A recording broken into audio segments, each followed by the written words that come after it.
Hello everyone. तो आप सब कैसे हैं? उम्मीद है आप सब अच्छे होंगे और अपनी तैयारी में लगे होंगे। ठीक है। तो आज स्वागत है आपका फिर से मेरे YouTube channel Shiv Shakti maths में। तो आज मैं लेके आई हूँ आपके लिए एवरेज औसत के क्वेश्चन। ठीक है। हम परसेंटेज के क्वेश्चन कर चुके हैं। परसेंटेज का पूरा टॉपिक हमारा जितने भी क्वेश्चन थे वो हो चुके हैं हमारे। ठीक है। और आज हम लेके आए हैं इसके ऊपर एवरेज के क्वेश्चन। एवरेज क्या होता है, एवरेज का जो वीडियो रहेगी हमारी एक दो एवरेज के ऊपर रहेगी, औसत के ऊपर रहेगी। ठीक है। तो हमारे रेशियो प्रोपोर्शन का टॉपिक हो चुका है, पूरा परसेंटेज का टॉपिक हो चुका है। मैं वीडियो डाल चुकी हूँ, आप मेरे चैनल पे जाके चेक कर सकते हैं, देख सकते हैं वीडियो अगर आपको हेल्पफुल लगे तो। ठीक है। तो अब मैं स्टार्ट कर रही हूँ औसत का, एवरेज का टॉपिक। ठीक है। तो चलिए स्टार्ट करते हैं, देखते हैं क्या होता है औसत। औसत क्या होता है? एवरेज मतलब, एवरेज का मतलब देखो, औसत नाम से समझ आ रहा है एवरेज। ठीक है। जो ना तो बिल्कुल नीचे हो ना ही ऊपर हो, मतलब जो मिड का होता है। ठीक है जी। क्लास में ये भी बोल सकते हैं कि ना तो बच्चा वो क्या है, बिल्कुल डाउन है, ना ही अप है, क्या बोलते हैं, एवरेज है। मतलब ना तो नीचे है ना ही ऊपर है, मतलब मिड का है, एवरेज है कि भाई हाँ काम चल रहा है उसका। ना तो नीचे है ना ही ऊपर है, बीच का है, उसको हम बोलते हैं एवरेज। ठीक है। तो देखो, औसत निकालेंगे तो औसत का फॉर्मूला हमारा क्या होता है, सम ऑफ ऑल नंबर। मतलब जितने भी, मान लो वो दे दिया कि इतने नंबर का हमें क्या निकालना है, औसत निकालना है। ठीक है।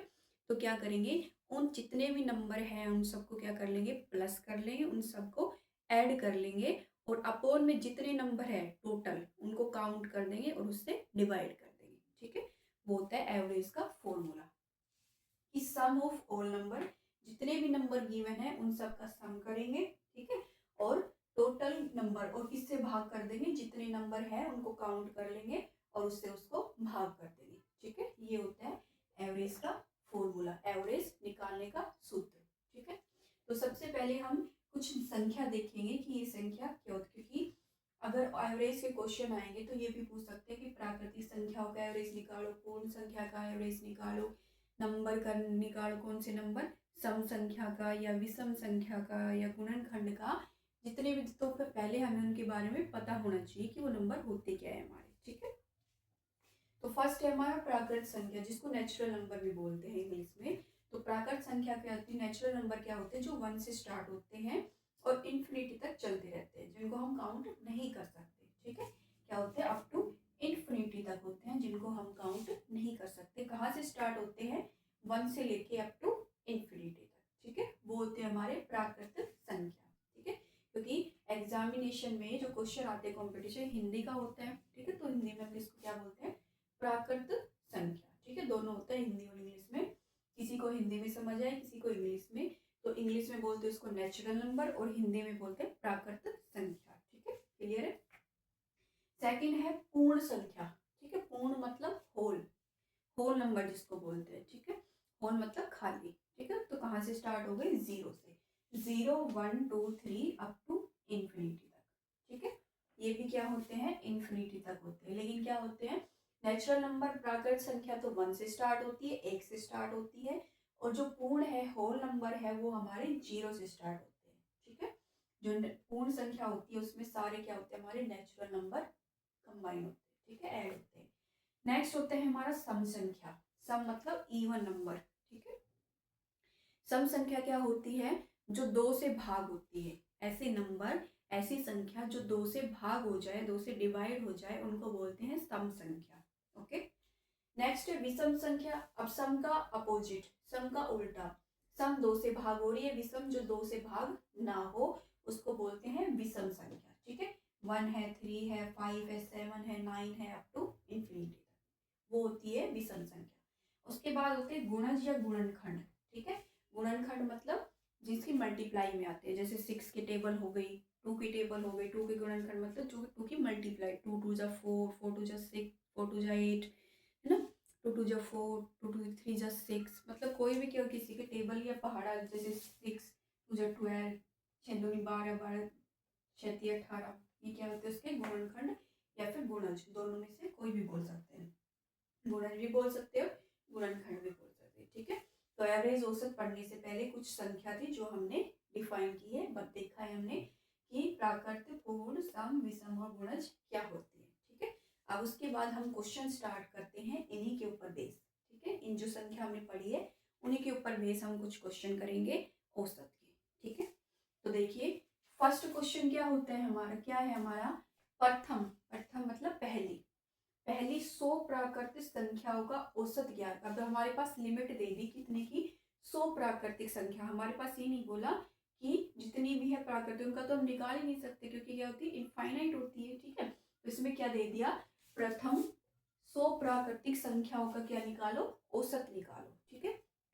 तो हमने क्या किया, 100 तक तो पूरी लिख नहीं सकते, तो क्या करेंगे 1 से लेके 4 5 कितनी भी लिख सकते हो, उसके बाद क्या लिख दो लास्ट में 100, क्योंकि हमने क्या बोला है कि 100 तक प्राकृतिक संख्याओं का होता है। तो प्राकृतिक संख्या हमारी 1 से स्टार्ट होती है और 100 तक हमें निकालना है। 100 प्राकृतिक संख्याओं का औसत हमें निकालना है, ठीक है। तो औसत निकालने का क्या फॉर्मूला होता है कि n प्लस ए, एन मतलब जो लास्ट संख्या हम ले रही है, जो n इसमें दे रखा है, इसका पूछ रखा है, उसको हम n मानते हैं, ठीक है। तो ये होता है हमारा n और प्लस ए, ए मतलब जो फर्स्ट नंबर है, पहला नंबर है ये वाला, ठीक है। और अपोन में 2, क्योंकि 2 नंबर का ही निकाल रहे हैं। 2 नंबर का मतलब जितने नंबर, क्या बोल रखा है औसत का क्या फॉर्मूला है, सम ऑफ ऑल नंबर और टोटल नंबर, ठीक है। अब सम्स की का कर रहे सिर्फ n प्लस ए, 2 ही तो नंबर है हमारे पास, तो टोटल भी कितने आ जाएंगे 2, ठीक है। तो क्या हो जाएगा 100 प्लस 1 अपोन में 2, क्या आ जाएगा 101 अपोन में 2, ठीक है। अब करेंगे तो डिवाइड करके क्या आ जाएगा 2 5 जा 10, ठीक है, पॉइंट ये आ जाएगा, ओके। 5 2 जा 10, 0 5 ये आ जाएगा, ठीक है। नेक्स्ट है हमारा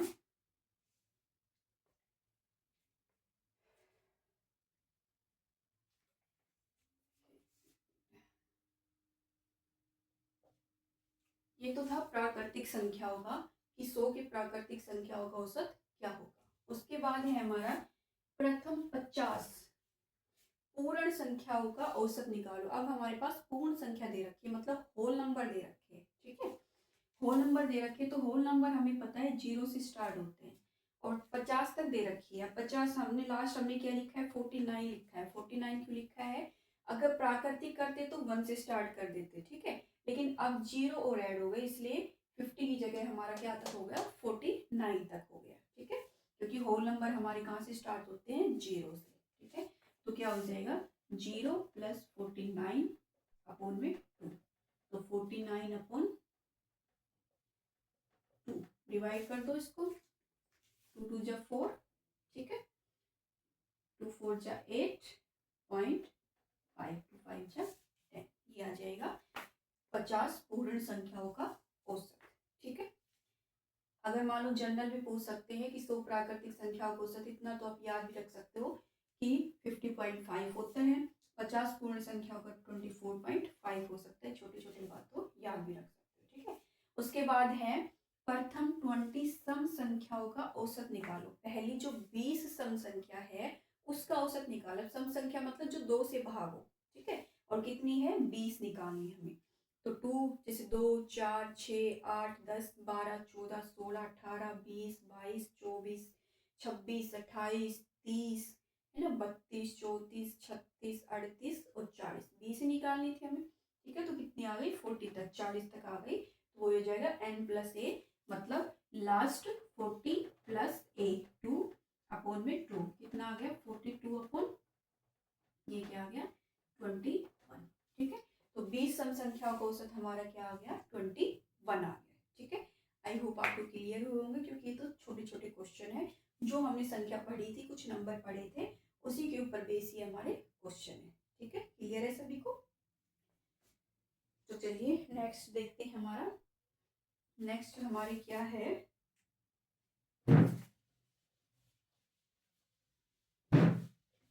नेक्स्ट हम क्या देखेंगे, ये तो क्या पढ़ा है हमने प्राकृत संख्या, पूर्ण संख्या और सम संख्या, ठीक है। अब हम क्या पढ़ेंगे विषम संख्या का और गुणनखंड का, और देखते हैं क्वेश्चन वो कैसे निकलेगा।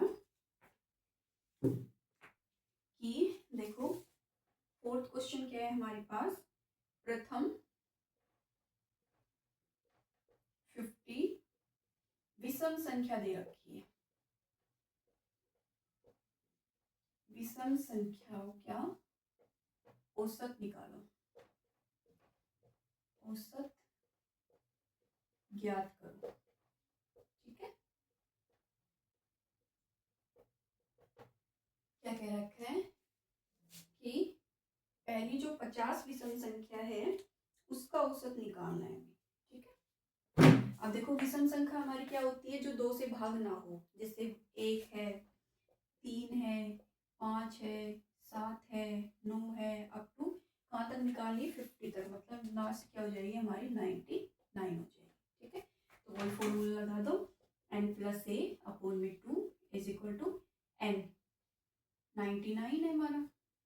ठीक है, +1/2, 100/2 50 हो जाएगा। ठीक है, ये तो क्या आ गई विषम संख्या होगा। नेक्स्ट हम करेंगे गुणनखंड का या गुणज का, कि 8 के प्रथम 9 गुणज। देखो कौन सी संख्या के निकालने, हमें 8 के निकालने, कितने गुणज, 9 गुणज का औसत ज्ञात करो। ठीक है, क्या कह रखा है, 8 के प्रथम 9 गुणज निकालने, नंबर 8 है, कोई 8 हमारे पास संख्या दे रखी है 8, उसके 9 गुणज निकालने। ठीक है, अब 9 गुणज देखो, पहली 8 हो जाएगी, 8 दूनी 16, 8 तीन 24, 8 चौक 32, 8 पाँच 40, ठीक है, 8 छः 48। ठीक है, तो कहाँ तक हो जाएगा हमारा, 9 पे क्या आता है 72, 8 में 72, तो 9 गुणज पूछे थे ना, तो 8 की मल्टीप्लाई हम 9 तक कर देंगे, 9 गुणज आ गए, 8 दूनी 16, 8 से 24, 8 चौक 32, 5 40, ठीक है 48, तो मतलब 9 पे हमारे क्या आ गया 72 आ गया हमारा। ठीक है, 9 गुणज हमारे कहाँ तक हो गए 72 तक हो गए। ठीक है, अब देखो वही प्लस कर दो फॉर्मूला लगा के, अपोन में 2, 72 + 8 अपोन में 2, 80/2 इतना आ गया 40। ठीक है, क्लियर है सभी को। तो देखिए नेक्स्ट करेंगे हम, ये क्या था विषम का। अब देखो जितने हमने नंबर पढ़ लिए उन सब का हम औसत निकाल चुके हैं, प्राकृत संख्याओं का, पूर्ण संख्याओं का, सम का, विषम का, गुणज का। ठीक है, अब निकालेंगे अभाज्य संख्याओं का कितना होगा। ठीक है, नेक्स्ट हम देखेंगे कि पहली या प्रथम 10 अभाज्य संख्या, प्राइम नंबर जिसको बोलते हैं, अभाज्य संख्या, जिसके क्या होता, अभाज्य संख्या क्या होती है, जिसके 2 ही फैक्टर होते हैं। ठीक है, एक तो 1 और एक वो खुद जो संख्या होती है, अभाज्य संख्याओं का औसत। ठीक है, औसत ज्ञात करो। देखो प्रथम 10 अभाज्य संख्या, अभाज्य संख्या मतलब जिसके 2 ही फैक्टर हो। ठीक है, 2 ही गुणनखंड हो, जैसे अब देखो 1 है, 2 है, 3 है, 5 है। ठीक है, 5 है, 7 है, और कौन सा हो गया 11 है, 13 है, 17 है, 19 है, और 23 है। उसके बाद कितने हो गए, 10 का निकालना है। ओके, 23 हो गया ना, आप कर दो इनको प्लस n+a/2, तो 29 + 2 अपोन में 2 कितना आ गया 31/2 आ गया। ठीक है, इसको कर दो 2 1 जा 2। ठीक है, कितना बचा 1, देखो 31 है, 2 1 जा 2, कितना आ गया 2 5 जा 10, 1.5। ठीक है, कितना आ गया 15.5 आ गया। ठीक है, ओके, क्लियर है। 2 1 जा,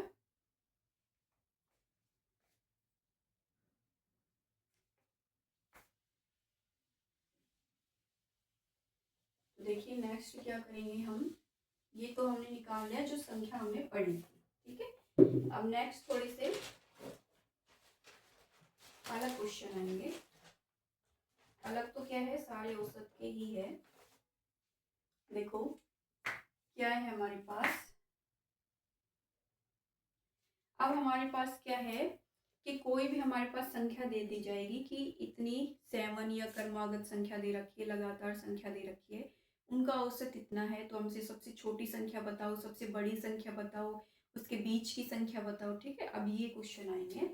तो देखिए नेक्स्ट क्वेश्चन हमारा क्या है कि 5 क्रमागत संख्या है हमारे पास। क्रमागत मतलब लगातार। ठीक है, क्रमागत को क्या बोलते हैं, लगातार। इंग्लिश में बोलते हैं कंसेक्यूटिव। लगातार 5 क्रमागत संख्याओं का औसत, संख्याओं का औसत कितना है, 42 है। ठीक है, क्या दे रखा है, 5 क्रमागत मतलब लगातार जो संख्या है उसका औसत दे दिया। अब हमारे पास, अब हमें औसत निकालना नहीं है, अब हमारे पास औसत गिवन है, 42 गिवन है, मतलब 42 गिवन है। तो हमें निकालनी क्या है, तो सबसे छोटी संख्या निकालनी है हमें। तो सबसे छोटी संख्या निकालनी है, छोटी संख्या ज्ञात करो। ठीक है, तो देखो इसका सिंपल सा क्या करेंगे, सिंपल सी ट्रिक क्या है, अब हमें पता है औसत क्या होता है हमारा, बीच का होता है, मध्य का होता है। ठीक है, मतलब ऊपर से और नीचे से उसके क्या होता है, बीच का होता है। ठीक है, तो ठीक कितने दे रखी है, 5 संख्या दे रखी है, 1 2 3 4 5, 5 संख्या दे रखी है। औसत हमें पता है बीच का होता है। ठीक है, ऊपर से और नीचे से दोनों छोड़ देंगे, ऊपर से 2 छोड़ दिया, नीचे से, और औसत हमारे पास क्या दे रखा है, 42 दे रखा है। ठीक है, और 5 संख्या 42 से पहले क्या आता है हमारा, 41 आता है, 40 आता है, और 40 इसके बाद में 43 44 आता है। ठीक है, समझ गए। औसत हमारे पास दे रखा था 5 लगातार संख्या का, लगातार संख्या है हमारी 40 41 42 43 44 लगातार संख्या है हमारी, और औसत हमें पता है कि बीच का होता है। ठीक है, मध्य का होता है। अब ये जो 42 है हमारा जो औसत दे रखा है वो दोनों के बीच का ही तो है, इधर भी 2 छोड़ दे, इधर बीच का ही तो है। ठीक है, वही दे रखा था कि लगातार संख्याओं का जो औसत है वो 42 है। तो सबसे छोटी संख्या क्या, अब इसमें सबसे छोटी संख्या बता दो। तो छोटी संख्या क्या हो जाएगी हमारी, सबसे छोटी संख्या क्या हो जाएगी हमारी, 40 हो जाएगी, है ना। कोई दिक्कत नहीं हुई, हमने कोई मानना भी नहीं पड़ा कि क्रमागत संख्या को पहले माने कि भाई x है, x+1 है, x+2 है, x+3 है, ऐसे भी मान के नहीं किया, सिंपल कर लिया कि हमें पता है औसत हमारा बीच का होता है, मध्य का होता है। और 5 संख्या दे रखी है लगातार, तो हमने 5 संख्या लिख ली, औसत को हमने बीच में लिख लिया लगातार संख्या के। ठीक है, क्योंकि औसत हमें पता है बीच का होता है, तो सबसे छोटी संख्या निकालनी थी हमें, निकल गई 40। क्लियर है सभी को। ठीक है, तो देखो नेक्स्ट संख्या क्या दे रखी है कि 5 क्रमागत सम संख्या का औसत दे रखा है। ठीक है, क्या दे रखा है कि 5 क्रमागत सम संख्या, क्या दे रखा है, 5 क्रमागत सम संख्या का औसत दे रखा है हमारे पास। ये तो क्या थी, सिंपल नंबर दे रखे थे, अब सम संख्या दे रखी है हमारे पास। ठीक है, कि 5 क्रमागत मतलब लगातार क्रमागत सम संख्या, सम संख्या का औसत,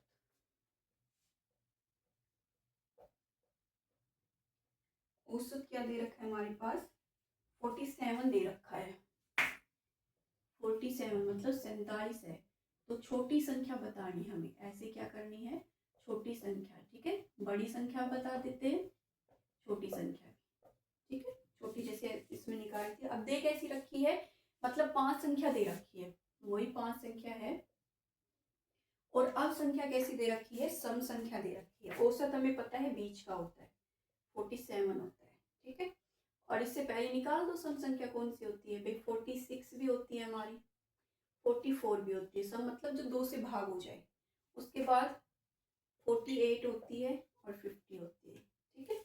अब छोटी संख्या, देखो छोटी संख्या पूछा है, तो छोटी संख्या तो हमारे पास क्या आ गई, छोटी संख्या तो ये है हमारी 44, ठीक है। अगर बड़ी पूछे तो बड़ी भी निकाल सकते हैं हम, बड़ी क्या हो जाएगी, 50 हो जाएगी, ठीक है। क्लियर है सभी को, कोई दिक्कत नहीं है। आई होप आपको क्लियर हुए होंगे क्वेश्चन, ऐसे कोई मुश्किल नहीं है, अभी तो ये सिंपल क्वेश्चन आ रहे हैं, ठीक है।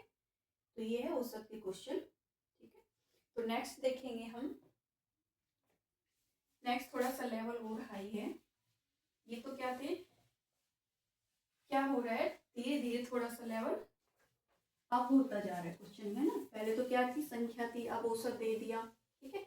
अब एक कब आएंगे कि विद्यार्थियों का औसत इतना दे दिया, इतने विद्यार्थियों का ये दे दिया, ठीक है। तो देखिए एक क्वेश्चन कर लेते हैं हम।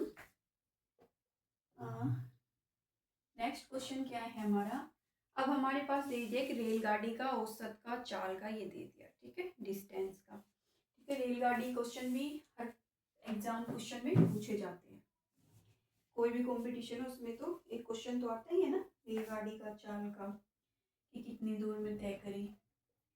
एक रेलगाड़ी दे रखी है हमारे पास कोई भी, ठीक है, कि कोई ट्रेन है, एक रेलगाड़ी है, जयपुर से दिल्ली जा रही है, कहाँ जा रही है, जयपुर से दिल्ली, ठीक है। कोई भी रेलगाड़ी है, जयपुर से दिल्ली जा रही है, ठीक है। और किस चाल से चल रही है वो, 60 किलोमीटर प्रति घंटा की चाल से चल रही है, ठीक है। एक रेलगाड़ी है, वो क्या डिस्टेंस कवर कर रही है, कितना डिस्टेंस कवर कर रही है, एक रेलगाड़ी जयपुर से दिल्ली जाने में किस चाल से चल रही है, 60 किलोमीटर प्रति घंटा, ठीक है, से प्रति घंटा से चलती है। तो चाल दे रखी है उसकी, इतने से चलती है, ठीक है। और फिर कह रहा है कि तथा 40 किलोमीटर प्रति घंटा, 40 किलोमीटर प्रति घंटा की चाल से वापस आती है, कि चाल से वापस आती है या वापस लौटती है, ठीक है, वापस लौटती है, ठीक है। कि जयपुर से दिल्ली जब जा रही है तो उसकी चाल क्या है, 60 किलोमीटर प्रति घंटा है।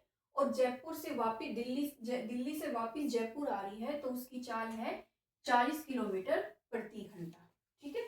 तो हमें बताना है कि उस रेलगाड़ी की औसत चाल क्या होगी, उस रेलगाड़ी की